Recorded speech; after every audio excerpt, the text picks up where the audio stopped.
For our first presenter, Ms. Jessica Lace Evangelista-Garcia from Loyola School's English Department, their topic would be about student-centered authentic assessments to make learning in online setting more active, engaging, and creative. Due to connectivity issues, we would be playing a recorded lecture from them. Rest assured, we will be having a Q&A session for any of your questions later. Thank you.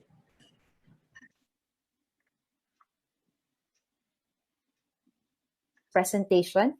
I'm Jessica Lace Evangelista-Garcia from the Ateneo de Manila University, Loyola School's English Department. I am also the co-coordinator of Story and Narrative, an interdisciplinary elective in English that develops students' awareness and understanding of the many forms, contexts,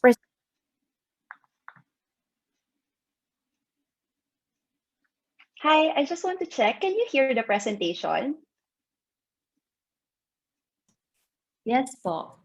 Okay, thank you so much. perspectives and rhetorical power of narrative. It focuses on the study of particular texts that address or cut across the interests of several disciplines. This will be the subject that I will be focusing on in this sharing, specifically story and narrative in management. This subject offers a study on narratives of leadership, focusing on three main themes: identities of leadership, the business of leadership, and leadership in the world. First of all, I would like to share with you what inspired us to do a project-based authentic assessment in this course. The first time we had to offer this course online was during the intersession of school year 2020. It was just a few weeks after we finished ADL, and we needed to be ready right away for the intersession. Our team, headed by our previous coordinator, Dr. Cian Abad, did our best to apply all the principles of ADL when we designed this course. And we really spent a considerable amount of time writing our competences. So we shifted from having 8 KSAs in 2019 to having these 3 competences in 2020. Aside from this, I think the 2 most important principles that we kept in mind as we were crafting our course map were the importance of backward design and adaptability in delivery. We wanted to make sure that our assessments are aligned with our learning outcomes. And we also wanted to ensure that our delivery is flexible. It can easily be reconfigured for online, traditional face-to-face, or blended classes. Moreover, in the English department, we give a lot of importance on authentic assessment and activities that enrich one's relationship with the world. So for this subject, since we focus on leadership problems, the performance-based tasks that my students work on are geared towards critically analyzing leadership or management issues that plague our society and producing viable solutions for these problems. So how did we do it? Since this course is a study on narrative and story, our first major task is a narrative analysis where students critique, using the modes of reading introduced in class, a real-world leadership or management problem in a fictional text through a discussion of the story, narrative, and discourse. The first task is very connected to the second task, where students are required to examine and critique a Philippine management or leadership issue raised in their first major task. They also need to articulate a group response to the issue that adapts, reworks, alters, or creates their own group narrative. Each group is responsible for developing, designing, and presenting a campaign that will mobilize people towards actively supporting the cause or solution that they develop in the action plan. I'm going to present some sample outputs of my students. The first one focused on Captain America's Civil War. The leadership issue the group discussed is about the need for social engagement and transparency, especially in a country where the government is seen as a suspicious entity that cannot be trusted. And this was seen in the film. To relate it to their context, the group proposed a student organization called Mula that aims to establish open political discourse among the youth in Ateneo and other universities. The organization aims to use its reach and resources to educate the youth about social justice, human rights, and civic duties. This is the sample action plan that my students had to accomplish in connection to their proposal. For the second example, this student used the Thai commercial Boss the Market as her text in Major Task 1. For the leadership problem, she focused on the first part of the commercial where it appeared that vendors in the market were dealing with an unfavorable work environment. The student further analyzed why employees continue to stay in these hostile work environments using the Ishikawa diagram to narrow down the cause that she would focus on in her action plan. The solution that she proposed is a required seminar for graduating Loyola School students. This seminar aims to teach and inform students of their rights as employees, that is, what a healthy workplace should look like, their right to negotiate about their salary, and basically their rights as future employees. When she was writing this proposal, it was also the time when an Ateneo student went viral on Twitter for expecting a 60,000 salary. So this is a very relevant proposal because most of the time the activities we initiate focus more on job opportunities and not much on rights of the employees and right to negotiate salaries. For the third example, this group used Black Panther as their text in Major Task 1. For the leadership problem, they focus on the importance of succession planning. This is to guarantee that competent leaders are in place and to ensure that the transition is seamless and tension-free, which is unlike what happened with T'Challa and Killmonger. The group used their personal experience in crafting this action plan. They have family businesses and they suggested the importance of having a family constitution, which is a formal document that outlines the rights of the family members and the succession plans and policies. They said that this practice is something that should be encouraged and taught because most businesses in the Philippines are family-owned, and succession is one of the problems that these businesses face. So what did I learn from this experience? Through this experience, I learned that authentic assessment is possible and very fruitful. My students produce a lot of wonderful plans, and I hope I could share all of them with you. I actually encourage my students to pursue these projects. Their analysis display a thorough understanding of the leadership problem, and the proposals are well researched and supported. So authentic assessment in an online class does not need to be a grand project or a grand production. Even if this is only a written task with a simple multimodal presentation component, the students display the competences that we wanted them to achieve in this course. It is also student-oriented and interdisciplinary because it focuses on the interests of the students and their field of study, combining it with the English department. They are also the ones who brainstorm and choose the focus of their action plan. So there is emphasis on student decision-making. The other important thing that I learned from this experience is that teamwork is possible in an online class.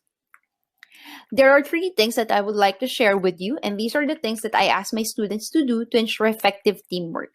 First, I ask them to accomplish a team contract in Module 0 where they're with their own detailed expectations for their group members.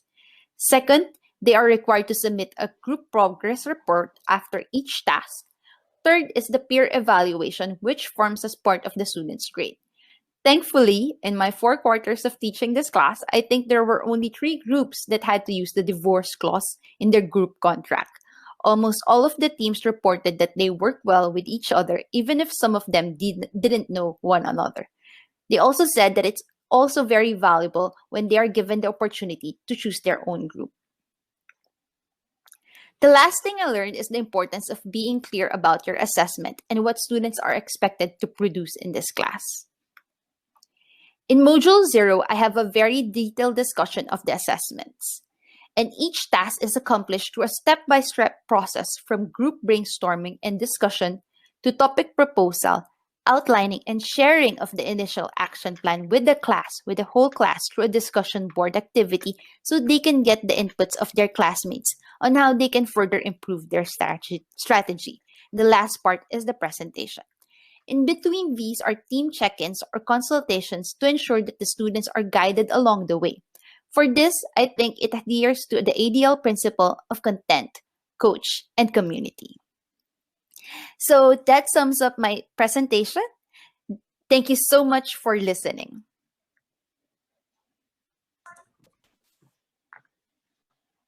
Thank you, Ms. Jessica, for that presentation. We will now be opening the floor for Q&A. Let me just Muted. Participants can type their questions via chat or they can unmute themselves and ask their question to Miss Jessica.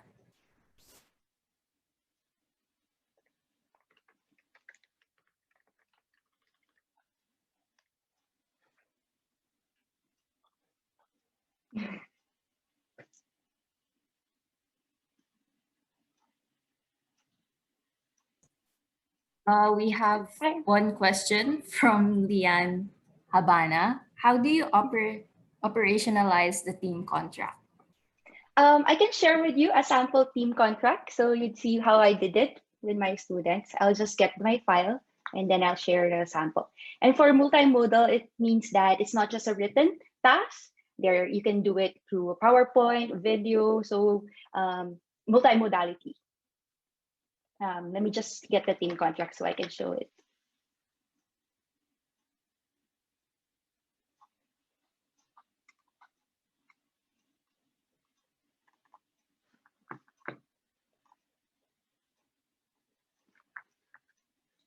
For a while po, mabagal ang computer. Sure, okay lang. Can I have a follow-up question to my question about how to operationalize? It's like a Yes. parang same question naman, Miss Jessica.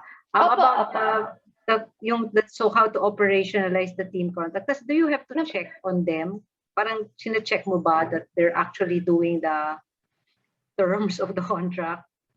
Yes, ma'am. I always have a team check-in. Actually, just this morning, 9:30 to 2 p.m., I was meeting with my students and asking them how they're all working together.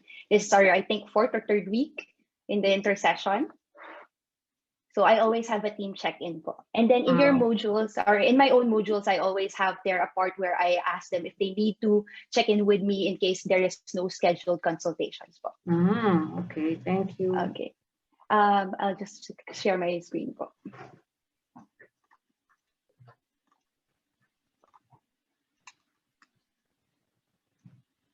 Okay. So this is how the group collaboration contract looks like. I actually researched this and I adapted it from, I think, MIT.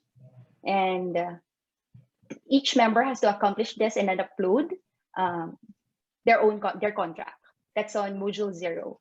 And then there's the divorce clause. So like what I said, only 3 people, I think, had to initiate the divorce clause. But some of them nga hindi po natuloy. They said they're going to try to work with each other because the class was about leadership and management working with each other. So I had to talk with them and so that the teamwork will be better. So then they submitted to me in module 0 po, after they've created their teams.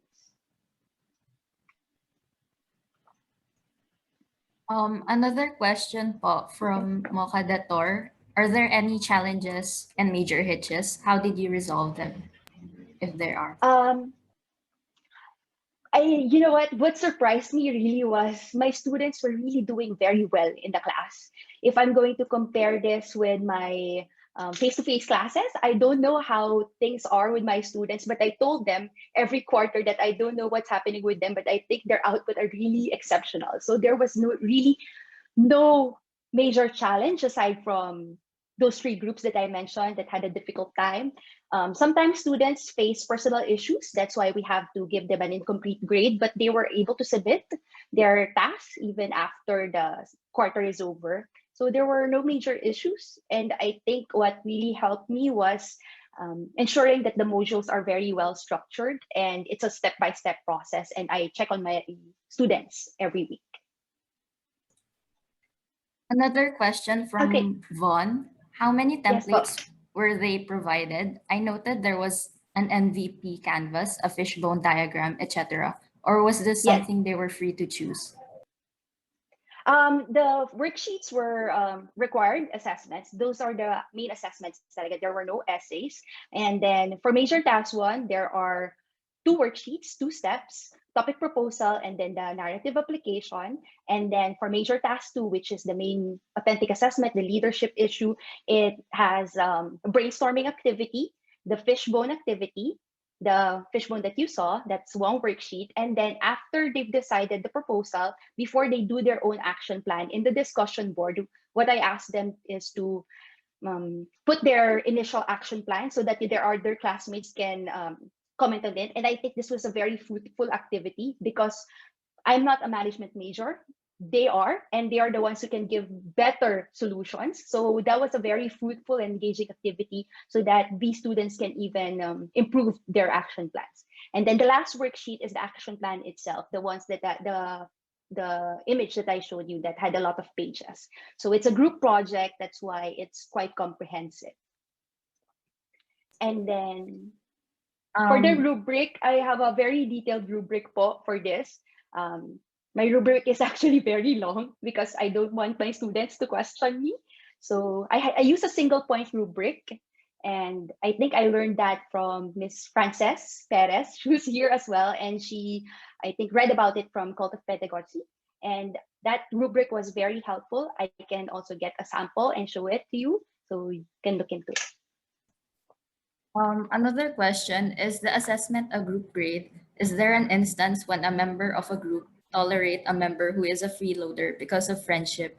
And follow-up is peer assessment confidential? The peer assessment is confidential. And for the first question, yes, that happened. And that was one of the groups that I discussed a while ago. And what I did was, before, the peer grade was just part of the class participation, which was 10%. But for this new semester, what I learned is I have to change it and put the peer evaluation as part of the major task grade so that it has more weight. And if the student did not really do anything, what I do is to call the attention of that student, because there is a group progress report. So it happened to me once when the student did not really contribute. So I told that student that I cannot give a grade based on the progress report. And I asked that student what happened. And that student said that there were some personal issues. So I asked that student to submit a new output because that's not fair for the group. She gets a grade for that.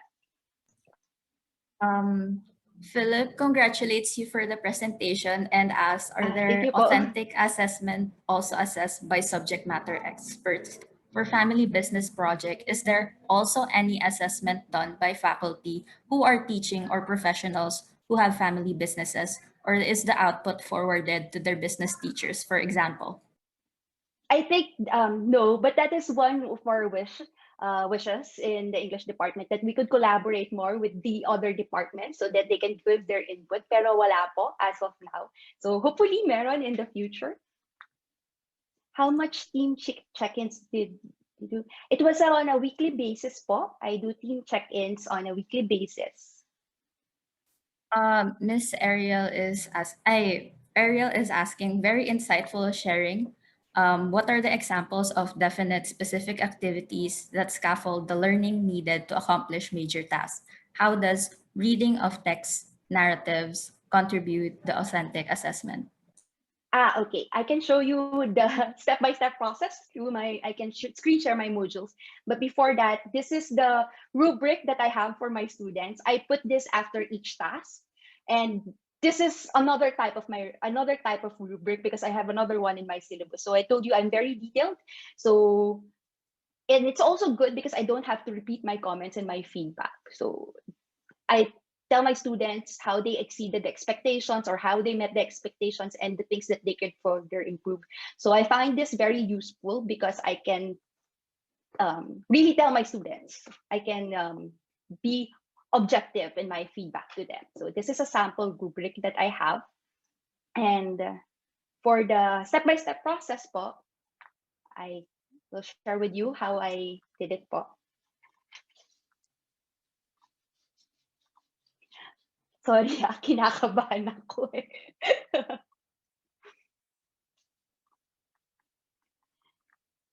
So, share ko lang po. So this is our Canvas module this semester, this intersession. And this is I have a very long module 0. And I know that's not supposed to be, but I find it very helpful if it's this detailed. And that's where the class policies are, The assessment, the breakdown of assessment and the task list is there already, like what I showed in my presentation. I think it's very helpful if at the start they already know what's expected from them. So that's how detailed it is from major task 1 to major task 2. For the discussion of the narrative, can you see my screen, po? Yes, we ma'am. can. Yes. Okay. For the step-by-step process, for example, in modules 1 and module 2, that's where we really discuss narrative. And my module 1 is very long because I really chopped it per page, yung readings nila, like brown weight page 14 to 25, ganun po ka-detalye, so that for each part that they read, there is an explanation. And then, makikita po natin dyan na yung narrative analysis nila, yung outline, and then their presentation itself. And then for the major task 2, which is the examples that I talk about leadership, that is part of module 3 and module 4. So in module 3 po, nandun yung narrative application topic proposal, nandun po yung brainstorming activity, nandyan po yung fishbone activity, and nandyan po yung team assignment. And then for module 4, that's where we do a very step-by-step process of how they're going to do the proposal. So let me just go to major 4. Ayan, crafting the action plan, why it's necessary. And then ito po yung brainstorming activity that I discussed with you a while ago, that it's very important as well that their other classmates see it, since they are well-versed in that field. So wala pa pong answer, since this is just ongoing. I haven't published this in the class. But before, they did this, and marami pong exchange of ideas. Sila po talaga nagsasabi on what they can improve, what the group can improve. A question from Joan Suzara. Is feedbacking done on a synchronous session or asynchronous session? Or you have just one kind of session? The feedback, I give it to them through Canvas po. That's how I give it to them. And then when I do the team check-in, that's when I discuss with them why that is their grade. What they like most about the class, makikita nyo po, aminado ako na my module 1 is very extensive. But what they said, so I just saw my teacher evaluation, and they said that they really enjoyed the discussion boards, kahit marami akong discussion boards, because it was very connected to their field of study. It's really about leadership. It's really about their own experiences, because yung mga examples din na ginamit ko po are examples that they can relate with. For example, Marvel films, Elizabeth Holmes and Terranos. So those things that are really within their field, they really enjoyed it.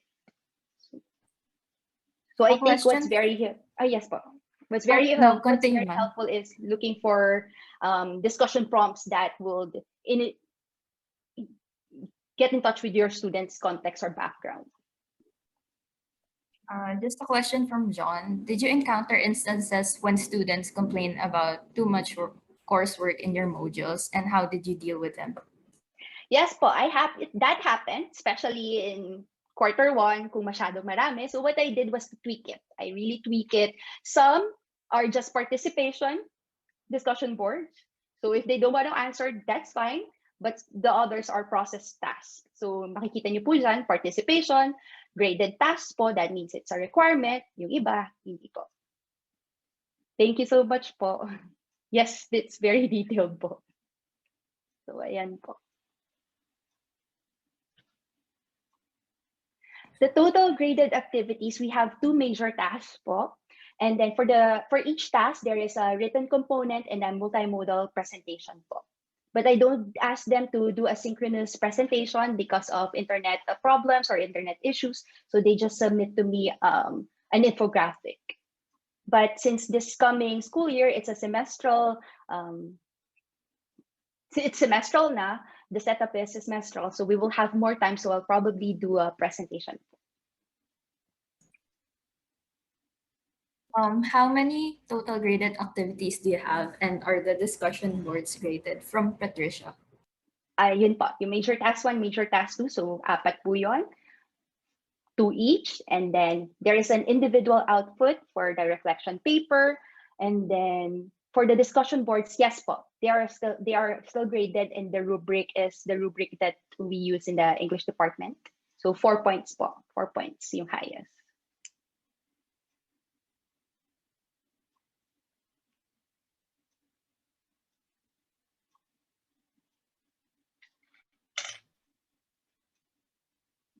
Are there any more questions for Ma'am Jessica?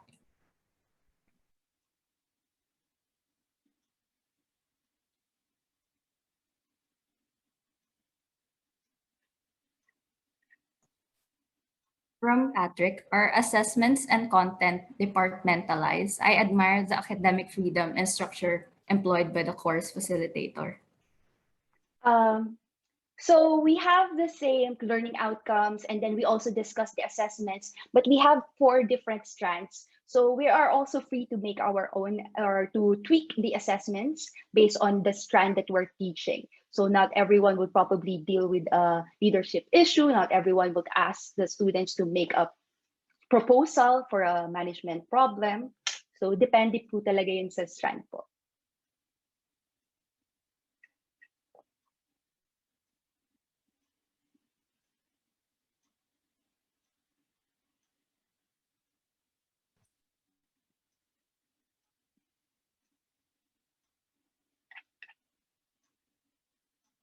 Eugene is asking, did you experience grade inflation? I think that that question is very controversial, but I wouldn't say that it's grade inflation because my students really performed well. Sabi ko nga po, hindi ko alam kung anong nangyari sa mga students ko, but mas ganado po sila sa online setup.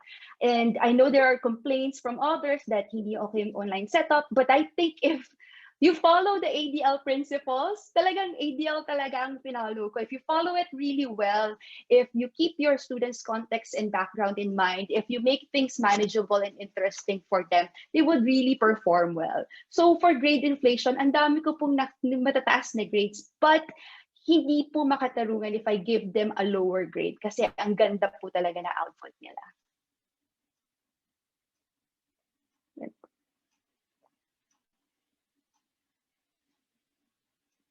And our previous coordinator is here, si Doc Sian. I think she really is the one to thank for because dahil sa kanya, we were able to craft very good learning outcomes. We were able to follow the modules and structure it very well.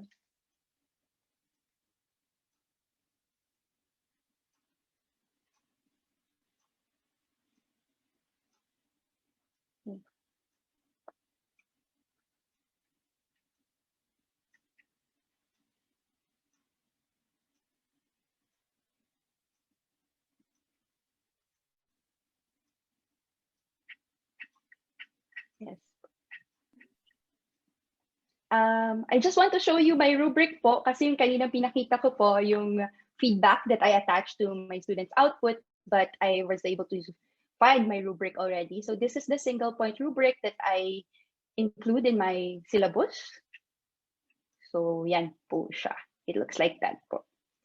So single point rubric po siya.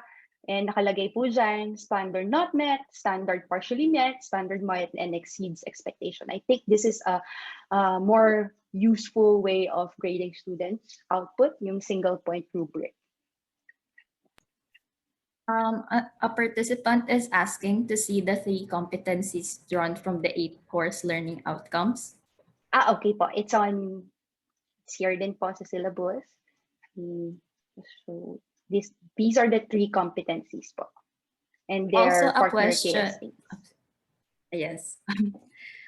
Question rin daw po, how much reading load do you give your students? I don't have a lot of readings in my class. We use a lot of videos, short films, very short films, and even commercials, mga Thai commercials po. And for the text, we just really use the main text in the class, which is Bronwyn Thomas narrative. Yun po. So hindi po very heavy yung readings kasi heavy na po, hindi naman heavy, pero meron na pong Canvas modules, Canvas pages that I fix and to make sure that the concepts can be digested by the students easily. Someone is asking if we can expound on the grade inflation to be elaborated because some are not familiar with the term. Okay. Siguro po yung nagtanong. I think grade inflation happens when grades of the students are extremely high compared to face-to-face classes. I think that's one of the issues that we heard during the forum. Yeah, I was the Yes, one who asked the yes po. question. Yeah. Opo, Basically, sir. hello, hi. Very good presentation and very informative. Maraming salamat. Salamat po. Okay. Grade inflation, basically, there have been a feedback by some faculty members that there have been a lot of A's by the students. So that's why it's very controversial because usually there are not too many A's being given away. But because of the online setting, because you're right, everything has been very clear. So since everything has been very clear, the students can very well perform as well. So hence they get the Yeah. A's. But Yes. it's something that has been reminded that we should address. So that's why it's pretty controversial. So basically, it relates to having too many A's. Thank you. Okay. Yun po. So I think one way to address that is to ensure that we have very well written rubrics. So yung Thank rubrics you ko po for- sobrang haba po. Thank you for the wonderful presentation, Ma'am Jessica. Unfortunately, we have run out of time. So if you have any thoughts you would like to share, we would encourage you to go to gbshield.information.share. I will post the link at the chat below. But again, thank you for that. Our next session starts at 3:40 p.m. You may now move to your next sessions. Zoom link should be provided at the email we sent with your customized schedule. Thank you and have a nice day. Thank you so much. Thank you po.